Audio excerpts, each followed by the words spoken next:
Odisha Chief Minister Mohan Maji extended warm greetings to the people of the state on the occasion of Nuakhai, a major agrarian festival. In his message, the Chief Minister said this festival strengthens the bonds of love, respect and brotherhood as family members come together share the season's first harvest. Nuakhai is celebrated with a devotion and unity, particularly in Western Odisha, to thank the presiding deity and mark the consumption of newly harvested crops. The CM also emphasized the cultural significance of the festival in preserving Odisha's rich traditions. Celebrations were marked by rituals, community feasts and festive gatherings across the region. जय माँ समलेई समकु मोर नुआखाई जुहार।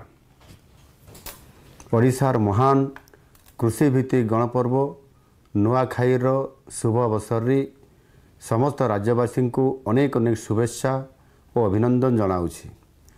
आमर महान संस्कृति और परंपरार वार्ता बाहक आए ई नुआखाई तिहार परिवार सदस्य माने देश विदेशर जेनु भी थिले ई तिहार लगी निजर निजर गाँ के घर के फिरसन परिवार सभे एक हेई करी मिसिकरी नुआ खाइसन।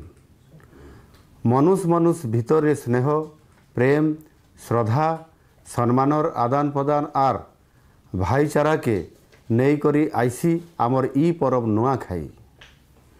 आमर परंपरा रे नुआखाईर जेतकी महत्व अच्छे सेतकी महत्व नुआखाई भेटघाट रे भी अच्छे।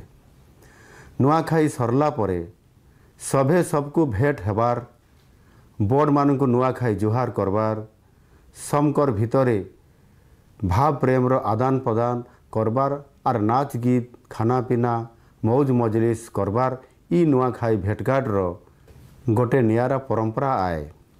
2036 तक विकसित ओडिशा